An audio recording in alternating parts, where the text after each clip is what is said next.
Bismillahirrahmanirrahim. Assalamualaikum warahmatullahi wabarakatuh. Salam sejahtera bagi kita semua, para mahasiswa. Kita lanjutkan belajar kita proyek pemimpinan, dan pada kesempatan kali ini kita akan pelajari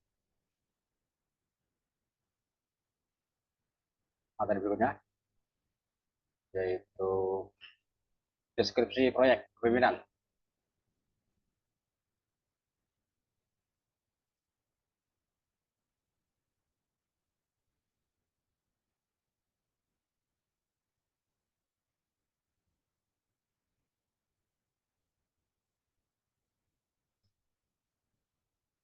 Ya, baiklah, inilah materi kita kali ini ya, deskripsi proyek pemimpinan.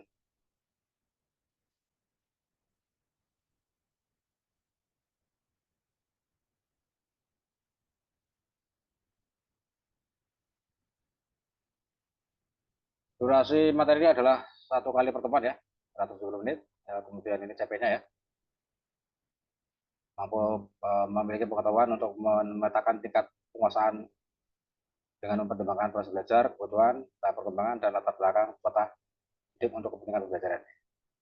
Mampu memetakan tingkat kepuasan proses didik dengan mempertimbangkan proses belajar, kebutuhan, dan tahap perkembangan, dan latar belakang peta hidup untuk kepentingan pembelajaran. CPMK adalah mengaitkan dan menganalisis kerangka service learning ke prosedur proyek pembinaan. Ini sudah mulai, kita sudah mulai membicarakan apa rencana proyek kita ya, proposal proyek kita nanti. Nah, kita mulai dari bab ini.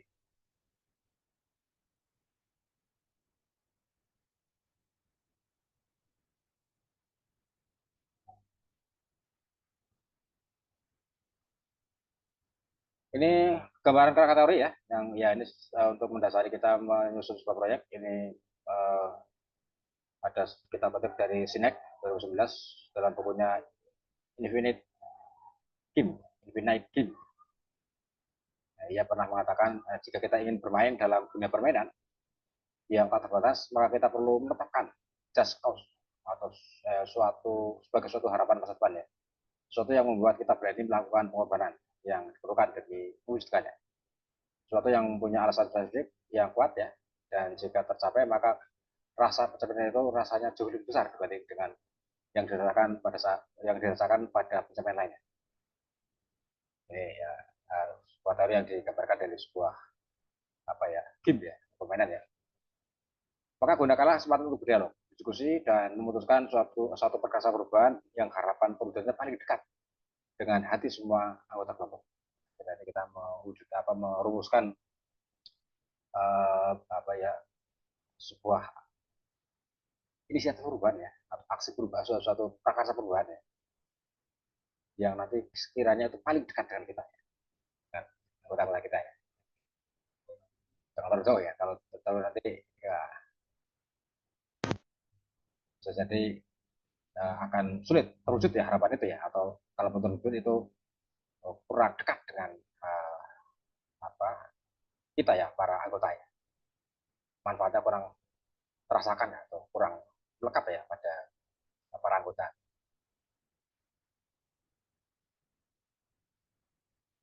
Rumuskan sebuah kalimat prakarsa perubahan tersebut menggunakan kata, frasa, atau diksi yang kuat.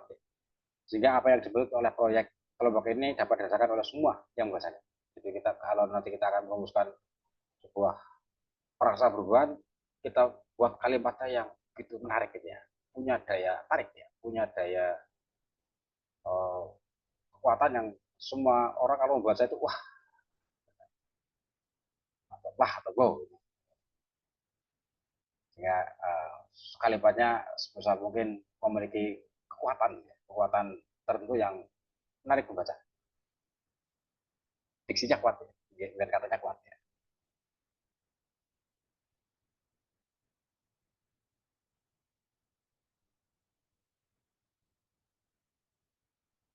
Berusaha merasa perubahan dengan menggunakan frasa, kata, atau visi yang kuat ya. Sebuah kalimat kerja yang dapat membuat para pembaca membayangkan apa yang dilakukan. Jadi kalau rumusan prakarsa perubahan itu kita rumuskan dan begitu pembaca itu membacanya, maka dia sudah bisa langsung bayangkannya. bayangkan apa yang dilakukan. Segini ini di rumuskan dalam bentuk kata kerja yang memiliki diksi yang kuat, ya, kekuatan ya, yang orang kalau baca bisa bayangkan, oh itu yang akan dilakukan. Jadi nanti kalau kita merumuskan ini ya prakarsa perubahan yang akan kita rumuskan juga kita penuhkan ya dengan sebuah diksi yang kuat. Misalnya ya, mewujudkan suasana belajar dan proses pembelajaran yang dapat meningkatkan kreativitas siswa. Mewujudkan. Wah, mau mewujudkan suasana belajar. Dengan kata kerja ya, wujudkan ya. Ya, cukup kuat ya, kata mewujudkan. Jadi sebelumnya belum ada, kemudian kita wujudkan. Gitu ya.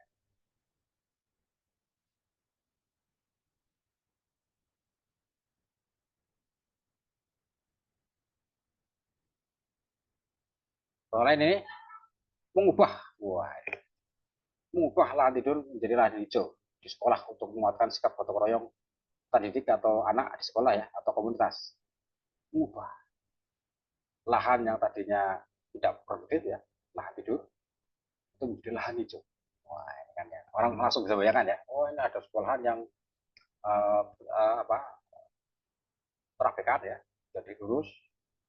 Nah, kemudian ini akan diubah menjadi sebuah lahan yang produktif ya, menjadi tanaman hijau. Sama lain. Contoh lain adalah menyediakan kesempatan berlatih berkritis dan kreatif untuk anak ya, sekolah ya, atau di komunitas ya, melalui pojok baca yang menyenangkan dan berlanjutan. Orang menyediakan uang kan bisa langsung, oh itu yang ada lupa, pojok baca, oh ini menyediakan bacaan di sebuah pojok baca sehingga anak bisa baca di situ dengan santai dengan relax ya, dengan suasananya menyenangkan ya. Nah, disitulah bisa sambil mengolah alam pikir ya, berlatih berpikir, baca ya, berlatih berpikir kritis dengan bacaan yang diserap, nah, maka ya otomatis pikiran akan bekerja ya, bekerja menelaah ya, mencerna ya, ya berlatih berkritis. Menguatkan keterampilan pola asuh orang tua, menguatkan, nah, ini kan ya, sebuah diksi yang kuat ya, menguatkan ya, tadinya belum kuat ya, atau uh, keterampilan pola asuh orang tua masih ya ya perlu dikuatkan, kurang kuat ya, perlu dikuatkan sehingga dapat menerapkan disiplin positif ya pada anak ya di rumah, menguatkan pola asuh orang tua.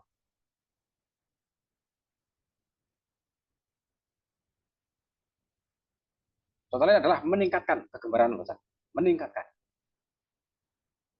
meningkatkan pengetahuan tim pengasuh di panti asuhan. Pengasuh di panti asuhan mungkin ya apa, akses pengetahuannya untuk memberikan pengetahuan kurang, maka dilakukan ini meningkatkan pengetahuan mereka. Mengembangkan keterampilan orang tua dalam hal variasi makanan yang bergizi. Oh, nah, ya, orang tua selama ini barangkali untuk memberi asupan gizi ke anak-anaknya, ya yang penting kenyang ya saya. Kenyang banyak ya. Tapi bagaimana dari sisi gizinya ya, komposisi gizinya, variasi gizinya sudah terpenuhi belum? Unsur-unsur gizinya ya, diperlukan oleh anak. Sehingga perlu dikembangkanlah keterampilan orang tua ya, sehingga lebih bisa memberikan asupan makanan yang bergizi yang lengkap bagi anaknya.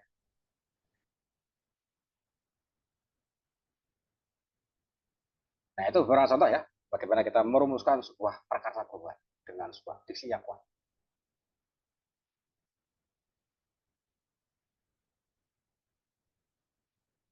Nah ini, ini yang biasanya kita tunggu-tunggu ya. Tugas ya, tugas di tingkat satu ya, tahapan proses inquiry phase ya, atau fase inquiry ya. Ini tugasnya adalah buatlah kelompok proyek ya, terdiri dari 8 sampai 10 orang ya dalam satu kelompok ya. Kemudian pada kelompok ini lakukanlah 4 tahapan proses inquiry phase ya, atau fase inquiry ya.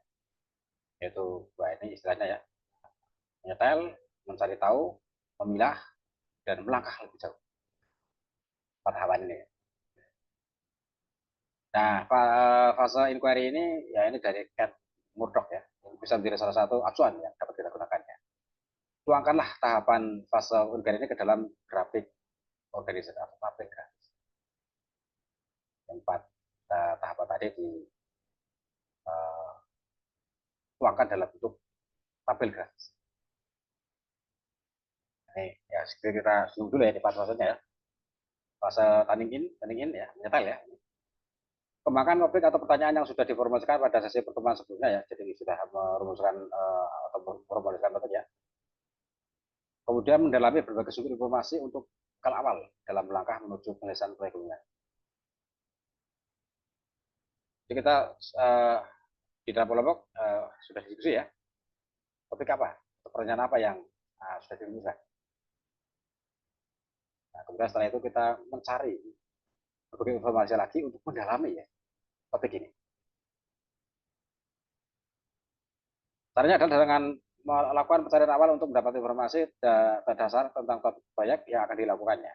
Pencarian informasi awal dapat dilakukan dengan mencari di artikel, buku, infografis, ya, atau melakukan wawancara dengan masyarakat sekitar ya, atau yang terkait dengan topik itu ya, atau wawancara untuk memperdalam rumusan atau topik kita ya, kita penguasaan kita tentang topik atau pertanyaan yang sudah kita rumuskan ya dari topik itu, maka kita mencari informasi lebih lanjut ya. Nah, bisa baca-baca artikel ya di jurnal mungkin ya, jurnal online segera banyak ya, bisa wawancara ya atau dari buku ya, atau ya dengan konsultasi dengan ahli. Ini fase pertama, kemudian fase kedua finding out, mencari tahu. Kumpulkan semua informasi yang sudah didapat dari fase tadi ya, dikumpulkan.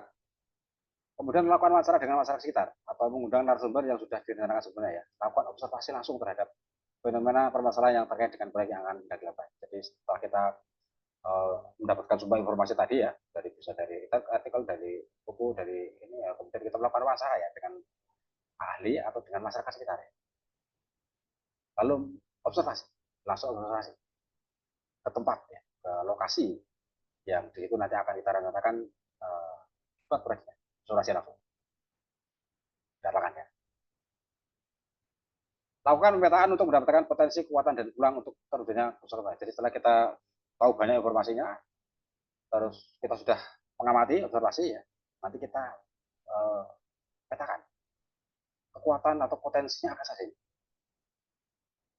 Potensi-potensi yang dimiliki apa saja, peluang-peluangnya yang dipunyai apa saja. Itu nanti dari potensi dan peluang itu akan mendukung ya keberhasilan proyek kita ini. Pemetaan potensi dan kekuatan dan juga peluang apa saja. Nah, kita list mungkin ya, mungkin cukup ada beberapa ya, bisa banyak beberapa ya, potensi atau kekuatannya juga peluang-peluangnya ya, bisa diskusikan bersama ya, apa saja ya. Oke, finding out. Kemudian fase ketiga adalah sorting out atau memilah. Pilah data dan informasi yang dilakukan pada fase mencari tahu tadi ya. Pilah dan pilih ya, yang sesuai dengan tujuan proyek. Dengan kalimat yang positif, tentukan tujuan spesifik yang spesifik dilakukannya proyek pembinaan. Misalnya untuk melakukan peningkatan kualitas hidup di lingkungan terdekat. Jadi kita pilah dan pilih ya, informasi dan data yang relevan ya dengan proyek ini. Kan mungkin kita tadi kita dari informasi ya, wawancara ya, informasi itu banyak sekali data yang kita peroleh. Tapi apakah semua informasi dan data itu relevan? Nah, itu juga ya. Sehingga kita pilih dan pilih ya yang sesuai ya dengan tujuan proyek kita.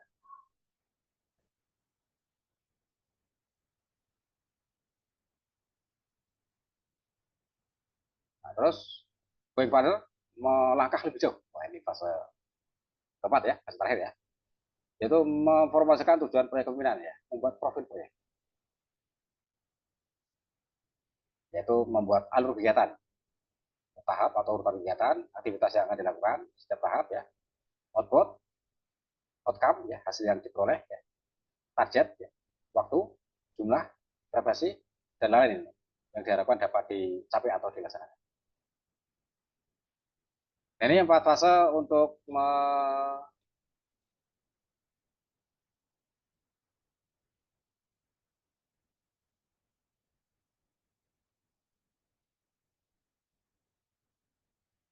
fase tahapan proses inquiry phase ya, fase inquiry ini. Nah, jadi nanti tugas kita adalah ini ya, di tugas titik 1. Nah, mungkin di LMS sudah disediakan kolomnya ya, tinggal bisa saja ya, dengan tahapan 4 ini. Tahapan pertama ini, detail ya, mencari tahu, memilah, dan melangkah lebih lanjut. 4M tadi ya. 4 langkah M gitu. Ya, ini kira-kira gambaran awal untuk bagaimana nanti distribusi proyek yang akan kita kerjakan ya. Nah, ini suatu pengetahuan awal. Dan nanti masih ada beberapa rangkaian materi yang akan bakal kita juga ya untuk menyusun sebuah proposal proyek ini. Ya, barangkali gitu dulu untuk materi kali ini ya. Semakin ya menambah ya pemahaman kita ya bagaimana nanti untuk merancang sebuah proyek kita. Terima kasih. Wassalamualaikum warahmatullahi wabarakatuh.